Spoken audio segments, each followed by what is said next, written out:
Welcome to Car People, everybody. I'm your host, Craig Garrity, but you already knew that. This is Car People, sponsored by Arch Auto Parts. Today's guest, Nicky Smigs.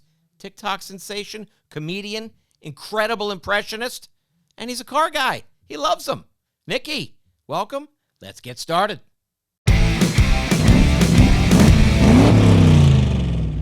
All right, Nicky Smigs. Nicky Smigs is our guest today here on Car People. Thanks for coming in, buddy. How are you? Thanks for having me. Good. Excellent. Before we get started, Arch Auto. Yeah. Sponsoring the podcast. Want a full disclosure here. You are in the original Arch Auto Parts commercial. Tell us about it. Yeah, it was a ton of fun. First, commercial I've ever really done. And really first time being on a legit set. And it was fun. It was something I've never done before. The makeup was incredible. And the way it came out, it was great. I still get messages about dude, are you in the ESPN? I was watching ESPN and yeah, it was fun. It was good. So was it what was the big it looked like a prosthetic beak or something. I was so impressed that I didn't know makeup artists actually custom they're carving silicone in their in their basements. It's like and wizards. It came out and it was like, well, it looks like what a tiger snout would look like. And it took an hour and a half. And I think it took most people an hour. It took me an hour and a half because I've never worn contacts. Yeah. And I could not stop crying and keep my eyes open. So two of the other actors had to hold my eyelids open and drop these damn contacts, and I was just like, it was. So that was a funny story to tell, but yeah, they were tiger eyes. So nice because you become a tiger in the commercial for anyone who hasn't seen it. Yeah, it's pretty cool. What about now that was your first commercial, but yeah, you've been doing a lot of other things prior to that. So why don't you catch us up to speed? How did you get from just kind of Joe Blow on the street to your break in? Where'd you start? Yeah, I was, I had 3 corporate jobs before I quit to do this full time. And what really triggered it was, my sister took me to a Second City improv show in Chicago. I was 23 or 24. And, I was just, to be honest, I just looked at what they were doing with the skits and the instruments and the improv, and I was like, I don't know what's going on, but I want to do this. Mm-hmm. Take classes. I do it for a year and totally fall in love with performing. I just felt very comfortable on stage. Pandemic hits, start making TikTok and Instagram videos, and it started growing. And then definitely a blessing of a pandemic for me, which I know is rare. And then I was able to quit my job a year later, and I've been doing stand-up podcasting videos for a year and a half now. Yeah. So that's great. Chicago, moved out here. It's been really fun. So as far as stand-up, had you been doing stand-up prior to, sort of breaking? I definitely had a desire to try it. I wasn't I want to be a comedian for a career. And then throughout all the videos, after 6 months, a comedy club started emailing me and messaging me yo, we'd love to give you a headlining spot. And I was like, I've never done an open mic. That's okay. I was like, Governor's, Gotham, Uncle Vinny's on the Jersey Shore, and I was like, if this is a way out of my corporate job, let's do it. I had got a manager, and he said, if you want to get into acting, let's do stand up. So we're doing stand up, and it's been fun. So that's awesome. Yeah. That's awesome. Well, it's Car People, and that's what brings you here. Yeah. So. And there's all sorts of different car people, so I don't expect your answer to match up anyone else's. There's no right answer. Yeah. What is a car person? What makes somebody a car person? I think it can be anything from a mechanic who's got 4 cars in his garage that are in shambles, who just loves the work, to anyone who just likes going to car shows to look at a classic car or a exotic car, or just talking about how it's built. It could be anything from just fandom, or it can be, I think, a grease monkey. I'm not a grease monkey by any means, but what makes you a car person? My grandfather's. Both of them? It just trickles down, I think. Yeah. My grandfather's plumbing, and one was a tailor, one was a plumber. And they saved their money, but when it came time for their purchase or something, they was about time to spend on themselves after their family, it was always like the Cadillac or the Mercedes or the Lincoln. And the pride that goes into planning that decision is probably the funniest thing. My dad shops for cars every day, but he buys every 15 years. And I'm like, as a kid, I never understood. I'm like, Dad, what? He'll like show him. I'm like eating cereal, having coffee. He's like, "What do you think? What do you think?" And it's like a Meekum auction from like a year ago. It's like this car 20 years ago was this price with this many miles. I should have bought that. Every day he's like trying to justify. It's just fun to shop, and I think it's a piece of like American history that I think a lot of people hold on to as well. Yeah. So there's some nostalgia there, and then I always grew up with just my dad would literally take me to car dealerships in the Chicago suburbs. We just walk around lots. Like, it didn't have to be like a fancy like brand. Like, we walk around like Toyota, Kia, Ford, just to like see what the market was. So I don't know myself not being a car guy. I just kind of grew up. Did your granddad? You were talking about your grandfathers. Did they fix their stuff, or they were? No. Because you see, I would have thought they would, because a tailor and a plumber are guys who, those are trades. You're right. They were like one more flashy than the other, but like the pinky ring, the gold chain, the nice suit, everything was, they lived in the Sinatra days. You can't blame them, but they had some help with the mechanical stuff. That's understandable. So that's understandable. We do have some mechanics in the family, but my grandfathers weren't them. So what was your first car?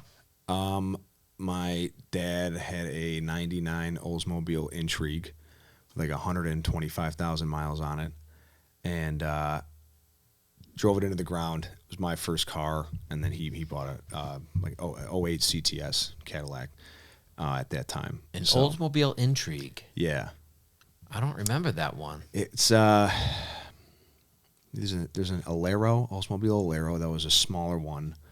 The Intrigue was a obviously GM. It was an Impala chassis, just the Oldsmobile version.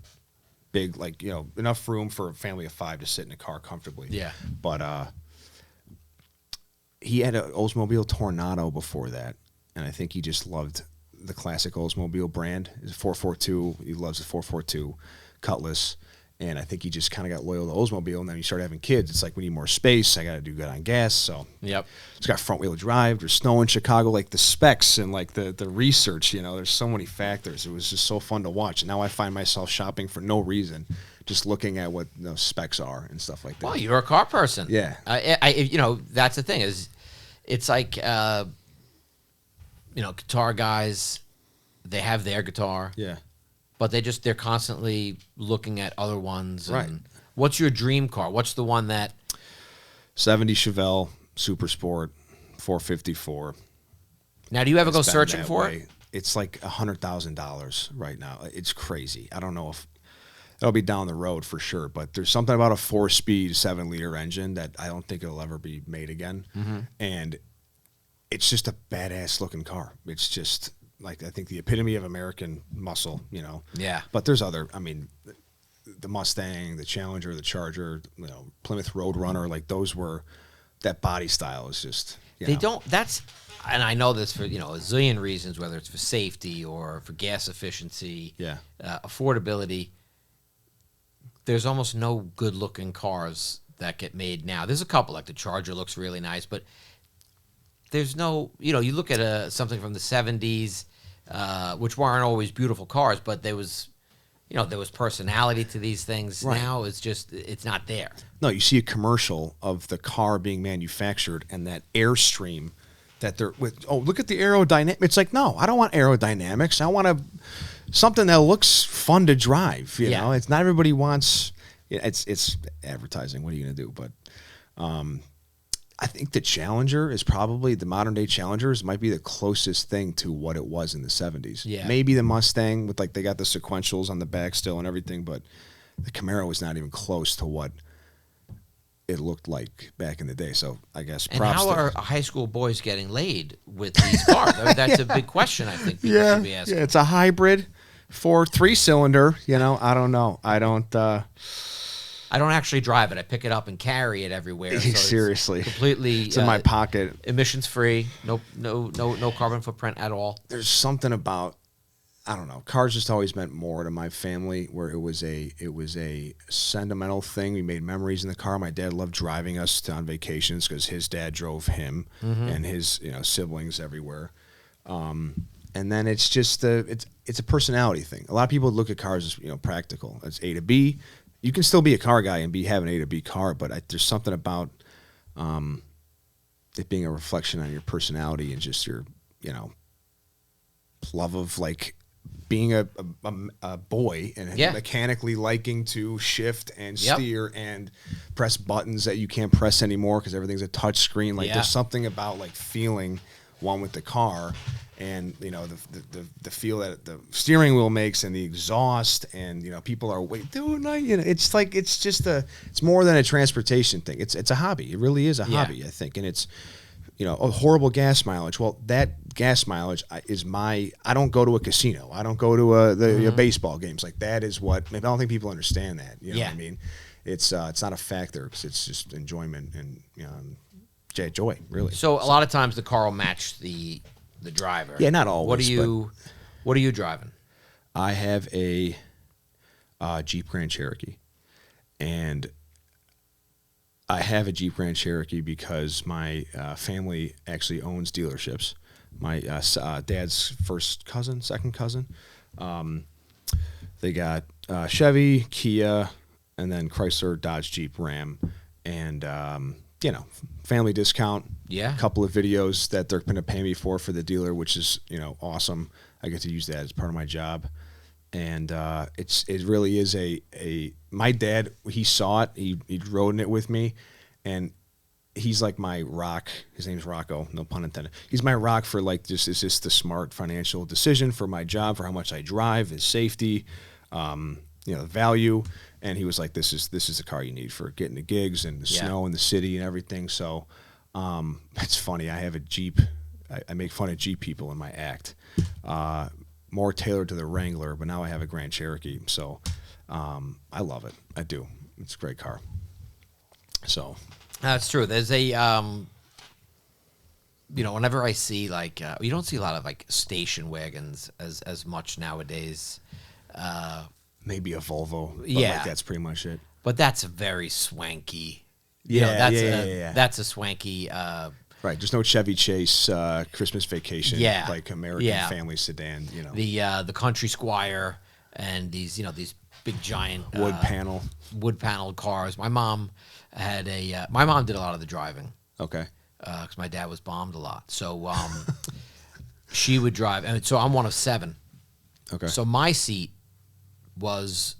I sat up front in between my mother and father. The bench seat. Right, and my dad would. I secondhand smoked like 2 packs per family car trip. My dad would have the windows down and he'd be smoking. We'd all be packed into this car, and whenever we would drive by another car that had a lot of like people in it, he'd always look over and be like, "Look at them over there, all stuffed into that car. They don't have room like you guys have." Meanwhile, you're like, yeah. It was like, "Craig, get me another beer over there, would you?" Oh, that is so funny, but different time. Don't forget, the show has been brought to you by Arch Auto Parts. You've got the Arch. You gotten a chance now, because you were talking about driving from gig to gig. Yeah. Have you gotten to put some sort of big miles? Yeah, let's see. I got it Memorial Day weekend, and I got like 8,000 miles on it. Wow. So, which is not a lot. Before I had this Jeep, I was driving my grandmother's 99 Cadillac DeVille. Nice. I flew home from a semester in Rome, going into my senior year. My grandmother lives right by O'Hare in Chicago. I walk in the door. I haven't seen her in 5 months. Hang out for a half hour, have lunch. She goes, "Nicholas, come here. I can't drive anymore.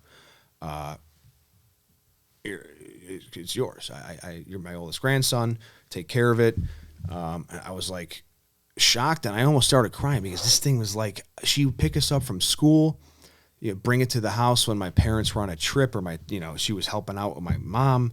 I'm like, it had 60,000 miles on it, and it was 2015. So it's a 16-year-old car, 60,000 miles. The thing is plush, like the old, joke of church and back, the grocery store and back. And I'm like, I get to drive this thing my senior year of college around Milwaukee, where I went to school, and I'm like, this is hysterical. We put like nice. 8 guys in it, 7 guys in it. Where'd you go to college? Marquette. Yeah, I was going to say. Yeah. Only because it's the only college in Milwaukee that I know. I was going to say, was it Marquette? Yeah, it's, Doc Rivers, Dwayne Wade, Marcus Lemonis. It's a small school, but it was fun. It was fun driving that thing around and during the pandemic. And I put a lot of money into it. I got white walls restored on it. The horn still works. The thing's a train horn. I don't know if you've ever heard it. Do you still have the car? I do. My dad wants me to get rid of it, but I am paying $75 a month for storage right now because I can't. That's a no-brainer. I can't. It's just, yes, there's sentimental value. Yes, I love the car. My audience likes the content around that. It's relatable with like my first cousin is a mechanic. So he did all the labor. I'd buy everything and we'd work on it together. Yeah. And I work on it together. I was like, give me a wrench. I hand him a hammer. I don't know what I'm doing. But there was something about that bonding moment with my cousin who's my age. And we're working on our grandmother's car who can't drive anymore. She's 92, still alive. And it's too early. It's $75 a month. It's like what? Oh no, that you keep right. So it's it's a special car. It's a body style Cadillac probably won't ever make again. It's a freaking boat. Gas is premium. It's a 4.3 V8. It's North Stars, I guess, are notorious for imploding by like 130,000, and now there's like 127 on it. So we'll see. Hopefully, creep it along. Do some more podcasts to keep paying for $75 a month. But no, that's a pretty good rate. I'm paying $75 a month for some old records in storage. So. Yeah. Because I'm too lazy to go down and shut down my storage locker. So yeah, I hear you. But my dad's like, he's just sitting there. He'll send me pictures of like, only guy I know that watches Meekum on cable. Like he'll sit down and drives my mom nuts. Like Rocco, put a freaking movie on, And he'll send me screenshots of the Meekum website and just be like, this one went for $11,000. I'm like, Dad, it had 70,000 miles. Well, this one went for 8 and it's got 100. Like the time is right. It's just, I don't know. Yeah, it's a great car. So, and I'm gonna assume where's your grandma? Is she still with us? Chicago. Yeah, she's still here. Yeah, that's another great reason to keep it around. Oh yeah, 100%. It would not feel. Yeah, she probably enjoy you to take her for a ride in that car. I know it's tough. She's physically very weak, but I always update her. I got to wash today. Look out the window. It's. She goes. I took out the. She said this to me this summer. I took out the cigarette and cigar lighters in the back seat because I was driving you kids around. But put them back in. Put them back in. It's good for the car. I'm like, she remembered that from 7 years ago. I'm like, I don't even know where the cigarette lighters are. But she's like, no, put it back. You can smoke now, but don't smoke. Put them back. Yeah, if you want to have a cigarette.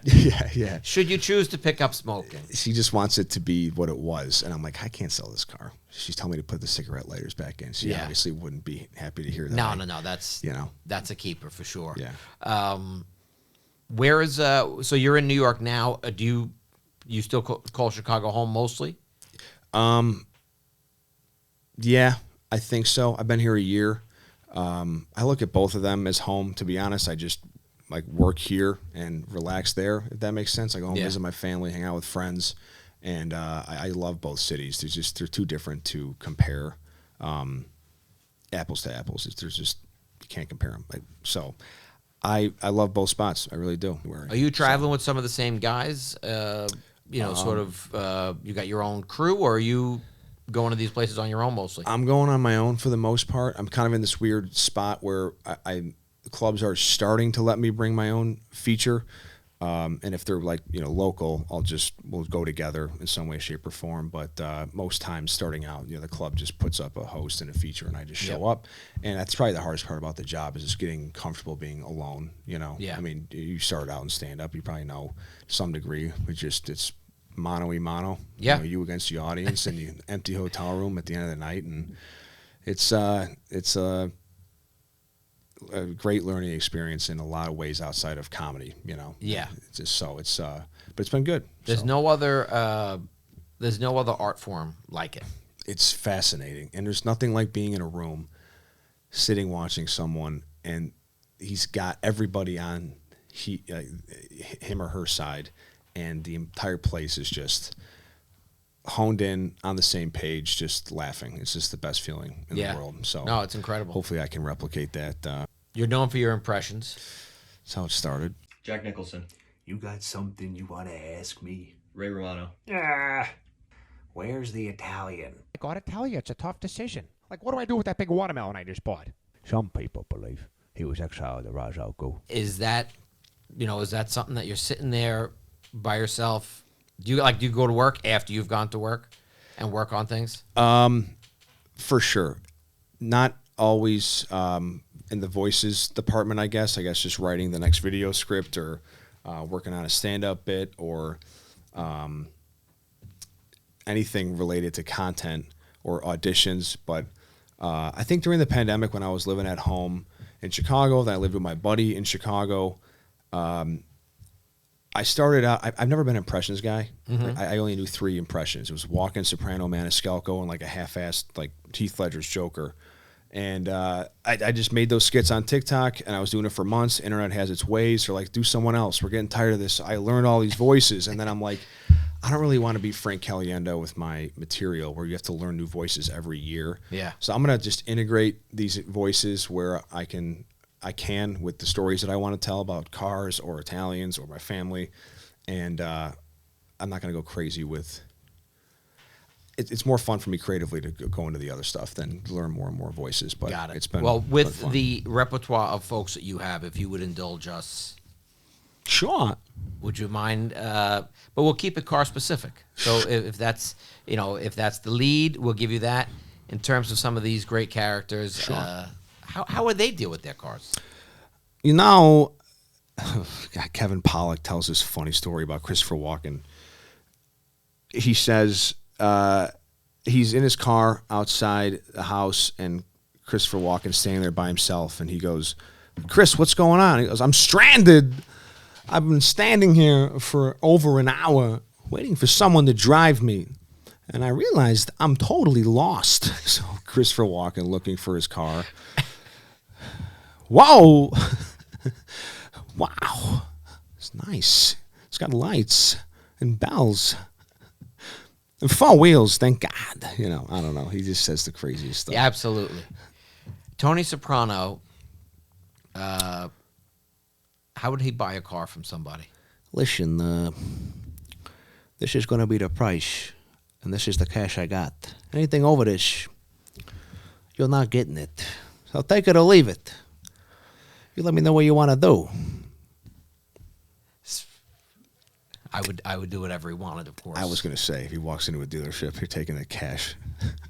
And what about Sebastian as an Uber driver? Oh, my God. One of his best bits, for sure. You taking your shoes off? In my car, I sprayed the whole floor with cologne. You're barefoot? 1 star. Get the hell out of my Cadillac, right? He would just be the etiquette police for his riders, I feel like. Any other folks we should hear about in their car worlds? Who's a car guy? Maybe I do. I don't know. I do Paul Giamatti. It's a lot of fun doing Giamatti.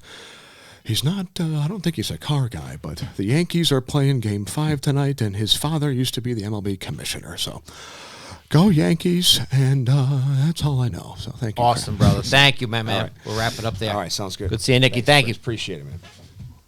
Just a reminder, folks, the podcast is sponsored by our good friends at Arch Auto Parts, your neighborhood auto parts store.